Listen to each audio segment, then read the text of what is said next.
우리 다 같이 사도신경으로 신앙 고백들의 힘으로 유초동부 예배를 시작하겠습니다.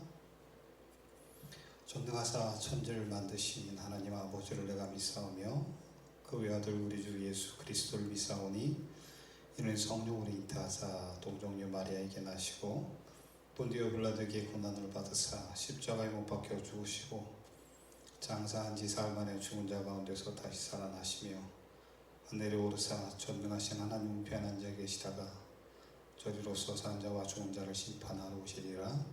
성령을 믿사오며 거룩한 공예와 성도가 서로 교통하는 것과 죄를 사하여 주시는 것과 몸이 다시 사는 것과 영원히 사는 것을 믿사옵나이다. 아멘. 계속해서 요송 동영상 함께 보도록 하겠습니다.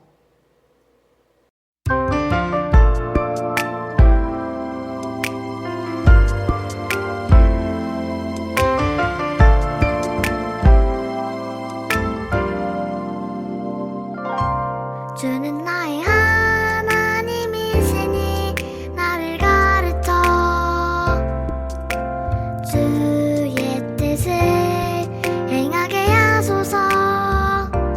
주의 영은 선하시니 나를 공평한 땅에 인도하소서.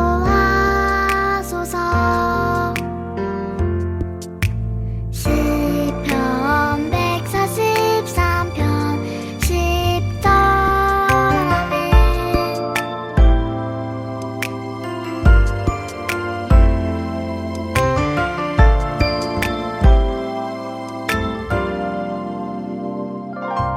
주는 나의 하나님이시니 나를 가르쳐 주의 뜻을 행하게 하소서. 주의 영은 선하시니 나를 공평한 땅에 인도하소서.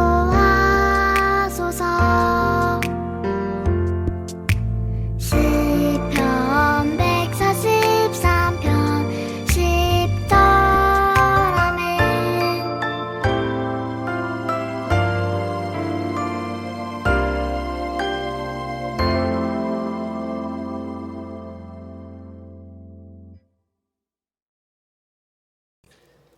성경 말씀 함께 보도록 하겠습니다. 성경 말씀은 사무엘하 24장 1절에서 4절까지의 말씀입니다. 사무엘하 24장 1절에서 4절까지 말씀입니다. 우리 친구들은 각 가정에서 함께 같이 큰 목소리를 읽겠습니다. 자, 시작. 여호와께서 다시 이스라엘을 향하여 진노하사 그들을 치시려고 다윗을 격동시켜 가사 이스라엘과 유다의 인구를 조사하게 하신지라. 이에 왕이 그 곁에 있는 군사령관 요압에게 이르되 너는 이스라엘 모든 지파 가운데로 다니며 이제 단에서부터 브엘세바까지 인구를 조사하여 백성의 수를 내게 보고하라 하니 요압이 왕께 아뢰되 이 백성이 얼마든지 왕의 하나님 여호와께서 100배나 더하게 하사 내 주 왕의 눈으로 보게 하시기를 원하나이다. 그런데 내 주 왕은 어찌하여 이런 일을 기뻐하시나이까 하되 왕의 명령이 요압과 군대 사령관들을 재촉한지라. 요압과 사령관들이 이스라엘 인구를 조사하러 왕 앞에서 물러나. 아멘. 오늘 성경 말씀의 제목은 하나님의 뜻을 분별해요. 여러분, 앞서 하나님의 마음을 분별하자라고 하는 것으로 우리가 계속해서 다윗의 이야기를 하면서 말씀을 드렸던 적이 있죠. 오늘은 계속해서 이 하나님의 뜻을 분별해라 하는 말씀으로 함께 나누겠습니다. 오늘의 요절 암송입니다. 같이 읽겠습니다. 주는 나의 하나님이시니 나를 가르쳐 주의 뜻을 행하게 하소서. 주의 영은 선하시니 나를 공평한 땅에 인도하소서. 시편 143편 10절 말씀. 아멘.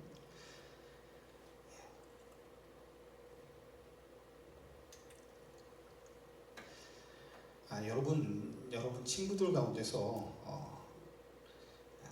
여러 가지 직업이 있는데 그 직업 가운데 감별사라고 하는 직업에 대해서 아는 친구들이 있나 모르겠어요. 이 감별사라고 하는 것은 여러 많은 세상의 직업 가운데 특별히 어떤 물건이나 또 어떤 사람의 가치를 분별해내는 일을 하는 사람들을 감별사라고 합니다. 그래서 어떤 것이 더 큰 가치가 있는지 또 얼마나 더 중요한 건지를 판별하고 또 확인하는 일을 이 감별사들이 하는 것이죠. 그래서 우리가 요즘 어른들이 많이 마시는 커피 같은 경우도 커피의 원두가 얼마나 좋은 것인지 또 얼마나 가치가 있는지를 분별하는 사람들이 있어요. 그래서 커피 감별사라고도 하죠. 뿐만 아니라 우리가 많이 쓰고 있는 또 헌금으로 예물을 드릴 때 사용하는 돈, 이 돈도 마찬가지죠. 그래서 위패감별사라고 하는 직업이 있죠. 그래서 이게 우리 한국 돈뿐만 아니라 외국의 미국의 달러나 뭐 영국의 유럽의 유로화나 이런 세계 각국의 돈들을 감별해내는 사람입니다. 그 감별해내는 것의 기준이 뭐냐면 이것이 정말 진짜 돈인지 가짜로 만들어낸 위패인지를 구별하는 것이 바로 위패 감별사들이 하는 일입니다. 그들이 한순간 잘못하면 정말 몇백억에서 몇천억까지도 손해를 볼 수 있기 때문에 위패를 감별하는 사람들은 굉장히 중요한 일들을 하는 것이죠. 우리도 마찬가지입니다. 하나님의 말씀 안에서 오늘 말씀에 보면 우리가 정말 가치 있다라고 생각하고 있는 것들, 그 가치를 따라서 사실은 우리가 삶을 살아가는 것이고 그 가치를 따라서 우리가 행동하는 것이기 때문이죠. 우리도 우리가 하는 행동을 정말 어떤 행동인지 그 행동의 가치를 두고 판단하면서 생각하고 행동해야 된다는 것입니다. 오늘 지금 말씀에 보면 나오는 것처럼 이 다윗 왕이 여러 군사들 가운데 군대 장관이었던 요압에게 이야기하고 있죠. 이전 말씀에 보면 이 요압에게 명령을 내리는데 그것이 뭐냐면 바로 이 백성의 수를 인구조사를 하라는 것입니다. 그래서 인구가 얼마나 되는지 그에 따라 군사의 수가 얼마나 되는지 또 얼마나 많은 군대를 만들 수 있는지 뭐 이런 것들이 궁금했던 것이죠. 인구조사의 가장 기본이 되는 게 뭐냐면 여러분 만 20세 이상이 되는 만 20세 이상이 되어서 전쟁에 나갈 수 있는 이 남자들의 수를 군사의 수를 재는 것이 이 인구조사의 가장 근본적인 이유입니다. 왜냐하면 이렇게 인구조사를 하면 내가 얼마나 많은 군사의 수를 가지고 있는지 얼마나 막강한 힘을 가지고 있는지 따라서 왕이 자신이 얼마나 유능한 왕인지 무능한 왕인지를 판단할 수 있기 때문에 인구조사를 하는 것이죠. 그런데 오늘 말씀에 나와 있는 것처럼 다윗이 요압에게 인구조사를 명했을 때 이 요압은 다윗에게 이야기합니다. 왕의 군사수가 얼마가 되든 하나님께서 100배를 많게 하셔서 늘 어디 가든 승리할 수 있게 하시겠다. 그런데 왜 굳이 하나님이 기뻐하지 아니하시는 이 일들을 왕이 행하십니까? 인구조사를 하는데 다윗 왕이 그것을 마음으로 불편해 하지 않느냐라는 것이죠. 성경에 보면 인구조사를 했던 적이 있었습니다. 어느 때였냐면 이 사무엘 성경 이전에 민수기 또 나아가서 출애굽기 때 보면 물론 이스라엘 왕은 하지만 애굽의 왕이었던 바로가 이스라엘 백성들의 수를 인구조사를 했었어요. 노예로 얼마나 많은 일들을 시킬 수 있을까 해서요. 그렇지만 이스라엘 백성들 가운데서 인구조사를 맨 처음으로 했고 기록되어진 것은 민수기 1장에서 4장에 있는 말씀입니다. 특별히 민수기 1장 1절에서 54절까지의 말씀에 보면 하나님이 당시 왕이 없던 이스라엘 가운데 지도자였던 모세에게 명령하여서 인구조사를 합니다. 이것이 첫 번째 인구조사였죠. 그런데 이 첫 번째 인구조사의 목적은 뭐였느냐면 군사의 수를 재기 위한 하나의 목적이었어요. 왜냐하면 광야 40년의 생활을 하면서 제대로 군대가 갖춰져 있지 않지만 이들이 광야 생활뿐만 아니라 가나안 땅에 들어가서 정복 전쟁을 해야 되기 때문에 어느 정도의 군사수가 됐느냐를 하나님께서 명령하여서 모세가 실행했죠. 그래서 그 수가 성경에 보면 60만 3,550명이라고 하는 수가 개수가 되어져요. 두 번째는 민수기 26장에 가서 두 번째 인구조사를 하나님이 명령을 하세요. 그때는 이 인구조사의 목적이 조금 달라져요. 군사의 수를 군사적인 목적이 아니라 가나안 땅에 들어가서 그들이 차지할 그 땅을 정복을 하고 나서 각 지파의 인원수별로 땅을 분배하기 위해서 인원이 많은 곳 지파는 땅을 좀 더 많이 주고 인원이 적은 곳은 적게 주게 위해서 하나님께서 한마디로 말하면 땅 분배를 목적으로 해서 인구조사를 명하셔요. 그러나 이 두 번의 인구조사는 하나님의 뜻대로 하나님의 명령을 따라서 한 것이죠. 그렇지만 하나님은 이스라엘 왕들이 하나님의 명령을 어기고 인구조사하는 것을 원치 않으셨어요. 왜냐하면 인구조사를 통해서 자신이 거느린 군사의 수를 믿고 하나님을 의지하지 않고 그 군사의 수를 믿고 의지할까봐 하나님은 그것을 금하게 하셨다는 거죠.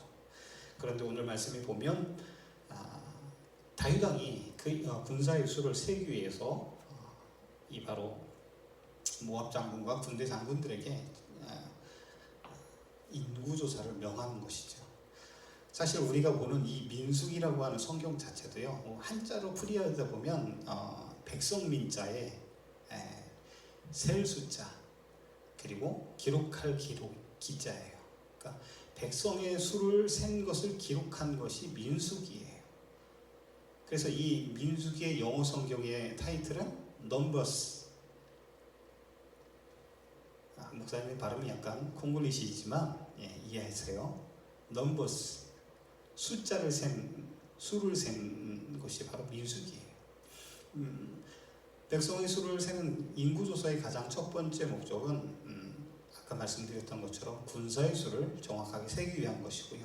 또 하나 두 번째는 세금을 징수하기 위해서 이 인구조사를 하는 것이에요. 그러나 분명한 것은 하나님이 이 인구조사를 원치 않으셨다라는 거예요.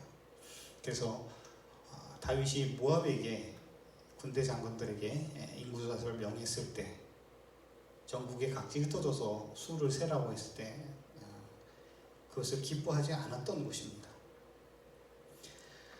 그런데 다윗이 요압 군대 장관이었던 요압과 이 군대 장관들에게 명령을 내리죠. 오늘 읽은 4절 말씀에서 보면 왕의 명령이 요압과 군대 장관들을 재촉했다라는 게 뭐예요?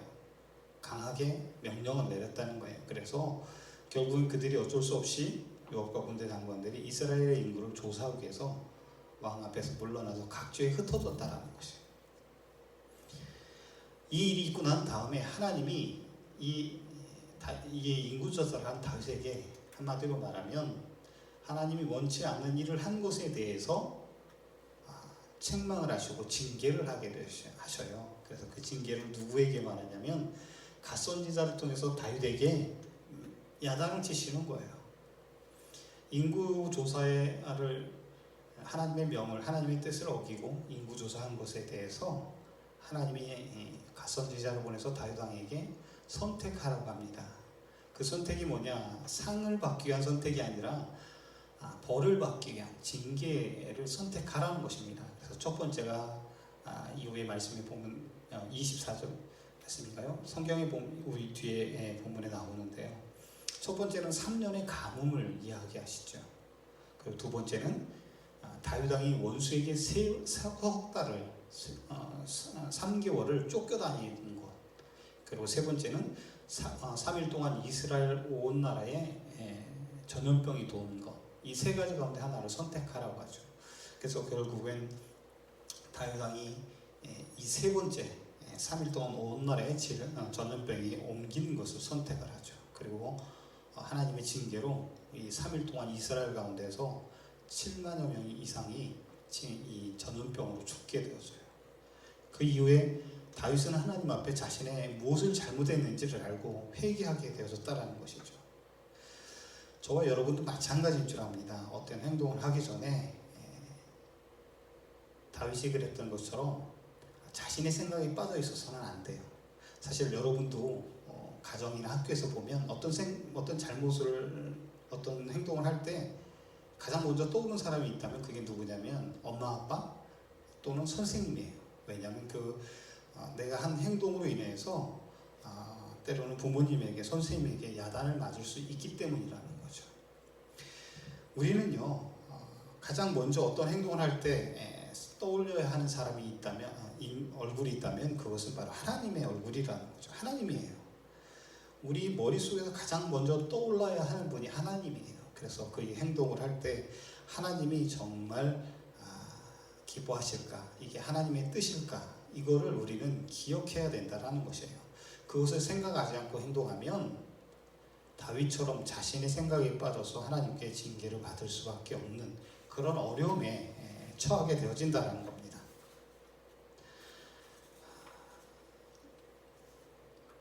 자, 목사님 또 PPT를 놓쳤어요. 자, 아까 그 징계 첫 번째 3년의 기근과 석 달에 원수에게 쫓기는 것과 3일에 온 나라가 전염병이 걸리는 것을 이 갓선지자를 통해서 하나님이 선택하라고 하시죠. 그래서 선택을 했는데 세 번째 3일에 전염병으로 많은 백성들이 죽게 되어집니다. 생각을 해보세요. 다윗은 자신의 능력을 드러내고 싶었어요. 왜냐하면 다윗이 이스라엘의 왕이 되고 나서 이스라엘이 부강한 나라가 되었고 군사력도 강대한 나라가 되었어요. 그러기에 자신의 왕으로서의 치적을 자랑하고 싶은 마음이 없을 수 없어요. 그게 사람의 마음이니까요. 그렇지만 인구 조사를 하는 것에 대해서 하나님께 다윗이 물었느냐? 묻지 않았다라는 거예요. 자신의 생각에 그것이 나라를 위한 것이다. 또 자신의 치적을 나타내고 싶은 마음에 인구 조사를 실행하게 되어졌다는 것이죠. 그런데 그게 옳지 못하는 것을 깨닫고 바로 하나님께 다윗이 회개를 하게 되어지죠. 마찬가지로 다윗이 그랬던 것처럼 우리도요 무엇을 하든지 하나님을 떠올려야 하고 하나님의 뜻을 생각해야 돼요. 그래서 하나님의 뜻을 분별하고 하나님이 기뻐하시는 대로 행할 수 있는 게 저와 여러분의 우리 학생들, 우리 유초등부들의 모든 속한 사람들의 삶이 되어야 된다는 것입니다. 하나님의 뜻을 분별한다라는 게 무엇이냐? 저번에도 말씀드렸죠. 분별하다라고 하는 것은 옳고 그름을 판별해서 옳은 일을 행하는 것. 하나님이 원하시는 것. 옳고 그름의 판단 기준은 하나님의 말씀이고 하나님의 명령이에요. 그 명령을 따라 준행하며 지키는 것. 그것이 바로 우리들의 삶이에요. 그래서 우리가 하나님의 뜻을 분별한다는 건 하나님의 뜻에 이것이 옳은 것인지 그른 것인지 우리가 판별해서 옳은 일들을 행해야 된다는 것이죠. 이렇게 하나님의 뜻을 구하기 위해서는 앞서 말씀드렸던 것처럼 기도를 통해서 하나님의 마음을 깨달아야 되는 것이죠. 하나님이 우리에게 말씀하시는 것, 하나님이 말씀하시는 옳은 것이 뭔지를 깨닫는 방법이 바로 기도예요. 기도를 통해서 하나님의 뜻을 분별해야 하고 또 그 기도를 통해서 하나님께 묻고 하나님께 응답을 받아야 되는 것이죠. 때로는 다윗처럼 하나님보다는 나 자신을 생각하고 하나님의 뜻대로 행하지 못할 때가 분명히 있어요. 그런데 그때는 역시 다윗이 그랬던 것처럼 하나님 앞에 회개하고 기도하면 돌이키면 되는 거라는 거죠. 하나님께서는 늘 우리가 하나님의 뜻대로 살기를 원하시지만 가끔은 우리가 잘못된 생각들하고 잘못된 행동을 할 때 하나님이 그것을 기뻐하시지 않아요.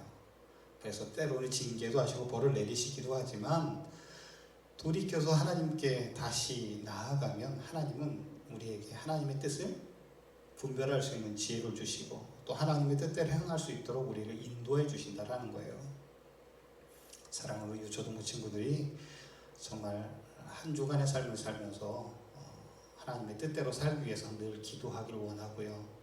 하나님의 마음이 어떤지를 성경을 통해서 깨닫기를 원합니다. 그래서 하나님이 원하시고 하나님의 계획하신 그 뜻을 밝히 깨달아서 하나님이 원하시는 대로의 삶을 살아갈 수 있는 하나님의 뜻을 분별할 줄 아는 귀한 우리 유초등부 친구들이 되시기 바랍니다. 다 같이 기도하겠습니다. 두 손 모으고 눈 감고 기도하겠습니다. 사랑해 주 하나님 아버지 감사합니다. 하나님이 사랑하는 우리 유초동부 친구들 한 주간의 삶을 살 때 정말 하나님의 뜻을 잘 분별하게 해주시고 하나님의 뜻대로 생각하고 행동할 수 있도록 인도하여 주시옵소서. 하나님이 기뻐하시는 일들을 행하게 해주시길 원합니다. 무엇보다도 하나님의 뜻을 분별할 수 있는 지혜를 주시고 하나님의 뜻대로 행할 수 있도록 인도하여 주시옵소서. 그와 같은 한 주간의 삶을 살 수 있도록 인도하여 주시옵소서. 감사함 예수님의 이름으로 기도드립니다. 아멘. 우리 주기도문으로 예배를 마치겠습니다. 하늘에 계신 우리 아버지여, 이름이 거룩히 여김을 받으시오며 나라의 마옵시며 뜻이 하늘에서 이루어진 것 같이 땅에서도 이루어지니라.